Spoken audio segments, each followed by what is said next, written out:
World health organisation के मुताबिक हर साल सैकड़ों लोग दवाइयों के गलत इस्तेमाल की वजह से अस्पताल पहुंच जाते हैं और बहुत सारे केसेस में तो उनकी मौत वाक़या हो जाती है। क्या आपने कभी डॉक्टर के मशवरे के बगैर मेडिसिन इस्तेमाल की है या किसी दोस्त की तजवीज करदा दवाई इस्तेमाल की हो या घर में पहले से मौजूद जो मेडिसिन थी जो आपने फ्रिज में रखी थी वो इस्तेमाल की हो, तो ये वीडियो आपके लिए बहुत अहम है। आज की इस वीडियो में हम बात करेंगे कि घर में मेडिसिन के इस्तेमाल के दौरान होने वाली गलतियों के बारे में, जो कि या आपने की होंगी या आपके फैमिली में से या किसी दोस्तों में से किसी ने की होंगी, जो उनके लिए बहुत खतरे का बायस बन सकती हैं। इन तमाम गलतियों के बारे में जानने के लिए वीडियो को आखिर तक लाजमी देखें। अगर आप इस चैनल पर नए हैं तो इस चैनल को सब्सक्राइब करें ताकि हर आने वाली नई वीडियो आप तक पहुंचती रहे। सबसे पहली गलती है सेल्फ मेडिकेशन, यानी खुद से दवाई तजवीज कर लेना। बहुत से लोग सोचते हैं कि मुझे भी वही अलामात है जो मेरे दोस्त को थी, लिहाजा मेरे दोस्त ने ये मेडिसिन इस्तेमाल की थी, मैं भी वही इस्तेमाल कर लेता हूं। मिसाल के तौर पर एक शख्स को पिछले साल बुखार हुआ, उसने एंटीबायोटिक इस्तेमाल की, इस साल उसे फिर बुखार हो गया, उसने कहा कि मैंने जो लास्ट टाइम एंटीबायोटिक इस्तेमाल की थी मैं वो अब फिर इस्तेमाल कर लेता हूं। उसने मेडिसिन इस्तेमाल की लेकिन उसका उससे कोई फर्क नहीं हुआ। जब उसकी कंडीशन दोबारा ज्यादा खराब हुई, जब हॉस्पिटल में गया तो पता चला उसे तो वायरल इन्फेक्शन था और वायरल इन्फेक्शन में एंटीबायोटिक बिल्कुल भी काम नहीं करती। तो इसका नुकसान क्या हुआ? एक तो उसके जिस्म में एंटीबायोटिक के गलत इस्तेमाल की वजह से रेजिस्टेंस डेवलप हो गई और दूसरा उसकी बीमारी पहले से ज्यादा बढ़ गई। दूसरी मिसाल आपको देता हूं कि अक्सर घर में सर दर्द होता है, लोग पेन किलर इस्तेमाल कर लेते हैं, लेकिन क्या आप जानते हैं कि सर दर्द की वजह क्या है? हो सकता है कि सर दर्द ब्लड प्रेशर के हाई होने की वजह से हो, आपकी नजर की कमजोरी की वजह से हो, नींद पूरी ना होने की वजह से हो, और भी बहुत सारी वजह हो सकती हैं। तो अगर आप खुद से पेन किलर लेके अपने सर का दर्द खत्म कर लेंगे तो आप अपनी बीमारी को छुपा रहे हैं। नाजरीन याद रखें, हर इंसान का जिस्म मुख्तलिफ होता है, हर इंसान का इम्यून सिस्टम मुख्तलिफ होता है। ये नहीं होता कि आपके दोस्त को जो मेडिसिन रिकमेंड की थी वो आपको भी सूट कर जाए, क्योंकि मेडिसिन की जो डोज होती है वो इंसान की एज और उसके वजन के लिहाज से होती है और बगैर तजवीज करना या बगैर मशवरे से मेडिसिन का इस्तेमाल करना ऐसे ही है जैसे अंधेरे में तीर चलाना। तो लिहाजा आपको चाहिए कि आपको जब भी कोई हेल्थ से रिलेटेड मसला हो, कोई बीमारी हो, तो आप अपने करीबी डॉक्टर से मशवरा करें और उसकी हिदायत के मुताबिक मेडिसिन को इस्तेमाल करें। दूसरी बड़ी गलती होती है दवाई की मिकदार और वक्त को बदल देना। मिसाल के तौर पर एक शख्स को जॉइंट पेन में डॉक्टर ने मेडिसिन रिकमेंड की थी कि आपने 2 गोलियां खानी है, लेकिन उसकी पेन ज्यादा थी और उसने खुद से ही 4 गोलियां इकट्ठी ले ली कि हो सकता है कि ये 4 गोलियां इकट्ठी खाने से मेरी पेन बहुत जल्दी ठीक हो जाएगी। तो यार, क्या मेडिसिन मिठाई है? क्या आप जब मर्जी जितनी मर्जी बढ़ा लें? या फिर एक शख्स है, उसको डॉक्टर ने रिकमेंड किया था कि आपने 1 गोली सुबह शाम खानी है, उसने सुबह की गोली स्किप कर दी, अब शाम को 2 गोलियां इकट्ठी ले लेता है। उसका नुकसान क्या होगा? उसका नुकसान ये होगा कि ओवरडोज हो जाएगी और ओवरडोज की वजह से इसका सारा जो नुकसान होगा आपके जिगर और आपके गुर्दों को होगा।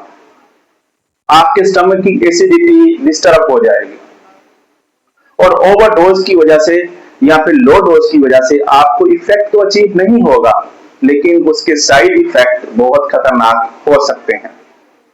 इसी तरह अगर आप मेडिसिन का वक्त तब्दील कर देते हैं, मिसाल के तौर पर आयरन की मेडिसिन थी, आपने खाली पेट लेनी थी, या फिर मैदे के कैप्सूल थे, आपने खाली पेट लेने थे लेकिन आप भूल गए और आप खाने के बाद ले लेते हैं, तो उसका नुकसान ये होता है कि वो मेडिसिन सही तरीके से जज़ब नहीं हो पाती।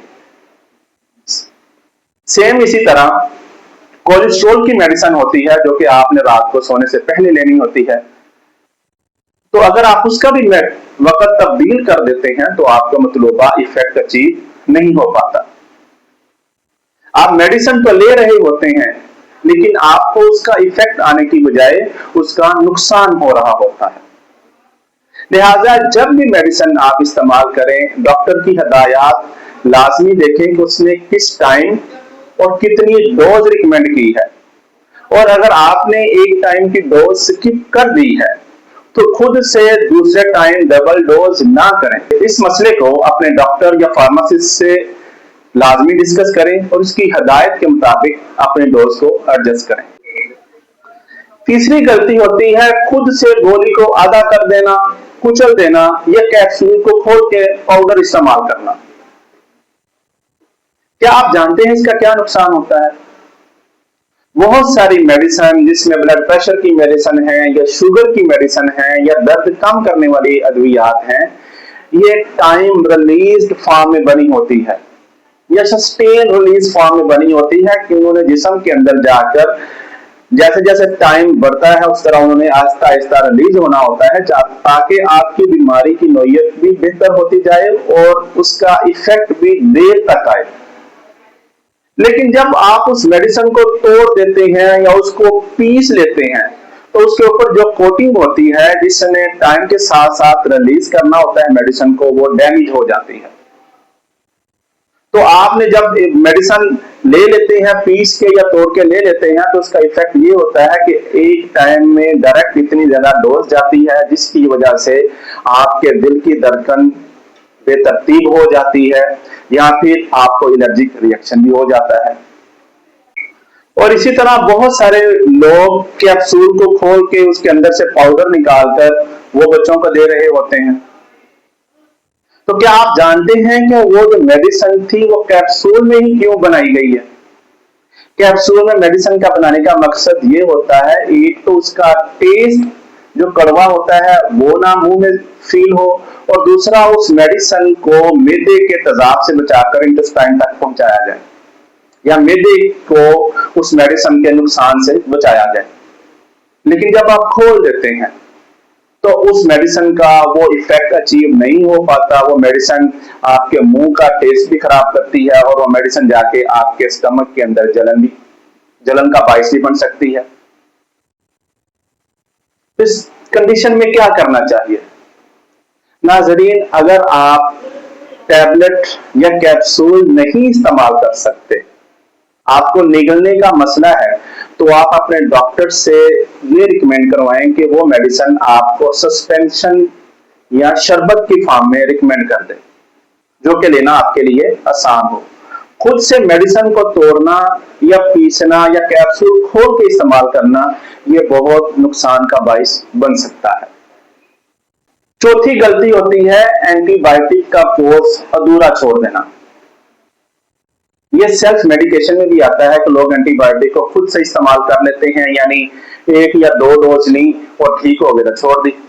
मिसाल के तौर पर आपको बुखार हुआ है, बैक्टीरियल इन्फेक्शन हुआ है या टाइफाइड हुआ है, तो आपको डॉक्टर ने एंटीबायोटिक रिकमेंड की कि आपने ये एंटीबायोटिक 7 दिन खानी है, लेकिन आपने एंटीबायोटिक शुरू की, आपकी तबीयत 2 दिन में या 3 दिन में बिल्कुल ठीक हो गई और आपने समझा मैं बिल्कुल ठीक हो गया हूं, मुझे मेडिसिन लेने की जरूरत नहीं है, और आपने एंटीबायोटिक का कोर्स खत्म कर दिया, आपने मेडिसिन लेना बंद कर दी। उसका नुकसान क्या होगा? उसका नुकसान ये होगा कि आपके जिस्म के अंदर जो बैक्टीरिया रह जाएंगे वो आहिस्ता आहिस्ता ग्रो करेंगे और वो अपने अंदर उस एंटीबायोटिक के खिलाफ रेजिस्टेंस डेवलप कर लेंगे। फिर जब फ्यूचर में आपको दोबारा बुखार होगा तो आपको एक तो वो मेडिसिन असर नहीं करेगी, दूसरा आपकी बीमारी पहले से बढ़ेगी और फिर आपको हॉस्पिटल में जाकर इंजेक्शन की सूरत में डोज लगेगी ताकि आपकी तबीयत बेहतर हो सके। तो इसके लिए जरूरी है जब भी आपको एंटीबायोटिक रिकमेंड की जाए, डॉक्टर साहब लिखते हैं कि आपने 7 दिन इस्तेमाल करनी है या आपने 5 दिन इस्तेमाल करनी है, तो जितने दिन रिकमेंड की जाए एंटीबायोटिक को उतने दिन इस्तेमाल करना बहुत जरूरी है, ताकि आपके जिस्म के अंदर उसके खिलाफ रेजिस्टेंस भी डेवलप ना हो और जो बैक्टीरिया है वो भी मुकम्मल तौर पर खत्म हो जाए। पांचवी गलती होती है स्टोरेज मिस्टेक, यानी दवाई को रोशनी में, नमी में या खुली फजा में रख देना। बहुत सारे घरों में देखा गया है कि वो दवाइयां उन्होंने किचन में रखी होती हैं, या फिर वो कार में डैशबोर्ड में रख देते हैं, या बाथरूम में भी अक्सर लोग रख देते हैं। तो क्या आप जानते हैं कि बहुत सारी मेडिसिन जब उनका टेम्परेचर बढ़ जाता है तो उनके अंदर फिजिकल या केमिकल रिएक्शन हो जाते हैं और वो दवाइयां बेअसर हो जाती हैं, बल्कि वो जहर बन जाती हैं। मिसाल के तौर पर एंटीबायोटिक्स या इंसुलिन, उसको आप फ्रिज में नहीं रखते तो उनकी अफादियत खत्म हो जाती है। सेम इसी तरह अगर आप मेडिसिन को बाथरूम में रखते हैं तो नमी की वजह से मेडिसिन के ऊपर फंगस की ग्रोथ हो जाती है, जो कि आपके लिए मजीद खतरे का बाइस बन सकती है। लिहाजा मेडिसिन को जब भी लेके आए घर में, उसके ऊपर मेंशन किया होता है कि आपने इसको ठंडी और खुश्क जगह पर रखना है, और जो सस्पेंशन या इंसुलिन वगैरह होती है उनके ऊपर लिखा होता है कि आपने इनको इस्तेमाल के बाद फ्रिज में स्टोर करें। तो आप उन हदायत पर लाजमी अमल करें, मेडिसिन को इस्तेमाल के बाद ठंडी और खुश्क जगह पर रखें, ताकि उनकी अफादियत भी बरकरार रह सके और उनका मतलूबा इफेक्ट भी अचीव हो सके।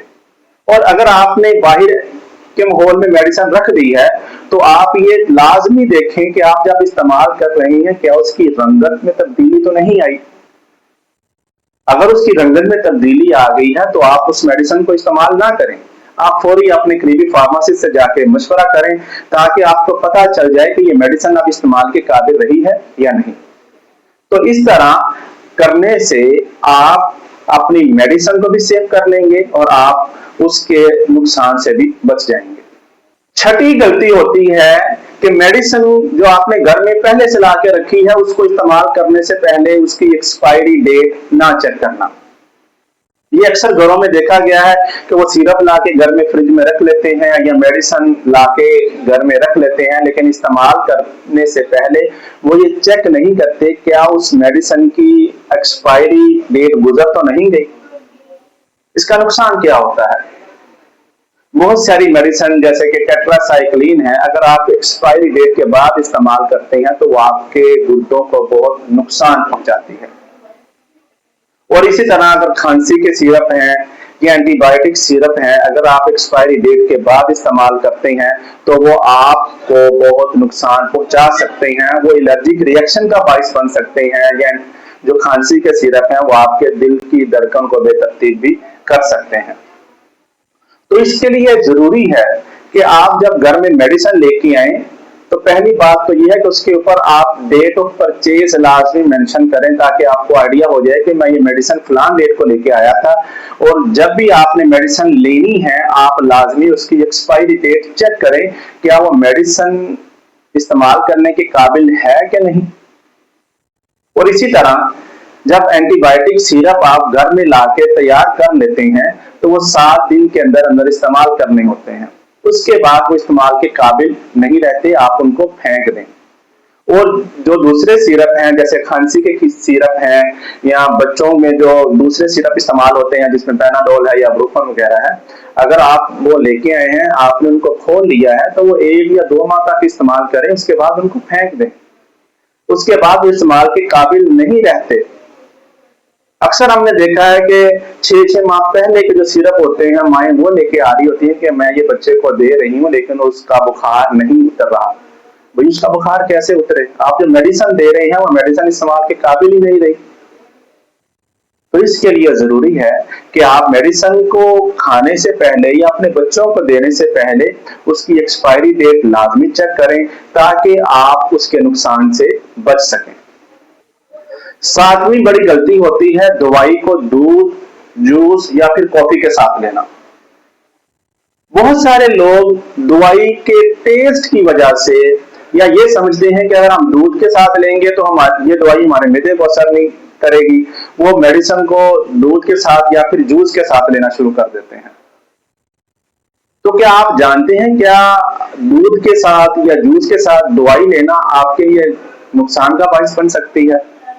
मिसाल के तौर पर अगर आप ब्लड प्रेशर या कोलेस्ट्रॉल कम करने वाली मेडिसिन अंगूर के जूस के साथ लेते हैं तो अंगूर का जूस उस मेडिसिन के इफेक्ट को बढ़ा देता है, जिसकी वजह से पांव में सूजन हो सकती है, दिल की धड़कन बेतरतीब हो सकती है। इसी तरह अगर आप एंटीबायोटिक जैसे कि सिप्रोफ्लोक्सासिन है आप दूध के साथ लेते हैं तो दूध के अंदर मौजूद कैल्शियम उस एंटीबायोटिक की अब्जॉर्प्शन को कम कर देता है। आप मेडिसिन तो ले रहे होते हैं लेकिन आपको इफेक्ट नहीं आ रहा होता। और सेम इसी तरह अगर आप कॉफी के साथ थायराइड की या दमे की अद्वियात लेते हैं तो ये आपके दिल की धड़कन को बढ़ा देती है। लिहाजा मेडिसिन को जब भी इस्तेमाल करें पानी के साथ इस्तेमाल करें या फिर अपने डॉक्टर से लाजमी पूछें कि क्या ये मेडिसिन मैं दूध के साथ ले सकता हूं या किसी जूस के साथ ले सकता हूं। अगर वो रिकमेंड करे तो आप लें, वरना नहीं। तो जितनी भी मेडिसिन होती हैं उनके ऊपर किसी के ऊपर नहीं लिखा होता कि आपने ये मेडिसिन दूध के साथ या जूस के साथ लेनी है, बल्कि यही होता है कि आपने ये मेडिसिन पानी के साथ इस्तेमाल करनी है, किसी और जूस के साथ इस्तेमाल नहीं करनी। आठवीं गलती होती है ड्रग इंटरेक्शन, यानी आप खुद से 3-4 मेडिसिन इकट्ठी ले लें। तो इसका नुकसान क्या होता है? इसका नुकसान ये होता है कि जहां तो एक मेडिसिन का इफेक्ट अचीव नहीं हो पाता और दूसरी मेडिसिन का इफेक्ट बहुत ज्यादा आ जाता है और उसकी वजह से आपके जिस्म में बहुत सारी तब्दीलियां आना शुरू हो जाती हैं। मिसाल के तौर पर आप खून पतला करने के लिए वारफरीन या फिर डिस्प्रिन इस्तेमाल कर रहे हैं और आप साथ कोई पेन किलर ले लेते हैं जैसे कि आइबुप्रोफेन है, नेप्रोक्सन है या डिक्लोफेनिक है। तो ये क्या करेंगे? ये एक तो आपके स्टमक के अंदर जाकर अल्सर का बायस बन सकती हैं और आपका सांस भी इनकी वजह से रुक सकता है। इसी तरह अगर आप ब्लड प्रेशर की मेडिसिन इस्तेमाल कर रहे हैं और साथ आप खांसी का कोई सिरप ले लेते हैं तो ये आपके दिल की धड़कन को बहुत ज्यादा बढ़ा सकते हैं। लिहाजा जब भी मेडिसिन आप इस्तेमाल करें आप डॉक्टर के मशवरे और फार्मासिस्ट की हिदायत के मुताबिक इस्तेमाल करें ताकि आपको आइडिया हो कि आपने ये मेडिसिन और ये मेडिसिन इकट्ठी लेनी है, ये मेडिसिन और वो मेडिसिन इकट्ठी नहीं लेनी। अगर आप इस तरह नहीं करेंगे तो हो सकता है कि आपके लिए ये बहुत खतरे का बायस बन सके। 9वीं गलती होती है बड़ों की अद्वियात बच्चों में इस्तेमाल करना। मिसाल के तौर पर घर में बच्चा बीमार हुआ और आपके पास पैनाडोल की टैबलेट पड़ी थी, आपने क्या किया कि आपने वो टैबलेट आधी करके बच्चे को दे दी। अब उसका नुकसान क्या होगा? उसका नुकसान ये होगा कि वो मेडिसिन बच्चे के वजन और उसकी उम्र के लिहाज से बहुत ज्यादा डोज होगी जो जाके उसके जिगर को नुकसान पहुंचा सकती है। क्योंकि बड़ों की जो मेडिसिन होती है उसके अंदर जो फिलर यूज होते हैं, जो एक्सिपिएंट यूज होते हैं, जो प्रिजर्वेटिव या कलर यूज होते हैं वो बच्चों को सूट नहीं करते, बच्चों के लिए वो जहर बन सकते हैं।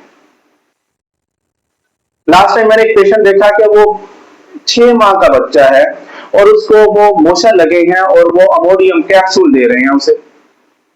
अब उसका नुकसान क्या होगा? उसका नुकसान ये होगा कि अमोनियम कैप्सूल की वजह से उस बच्चे की जो अंतड़ियां हैं वो बहुत डैमेज होंगी।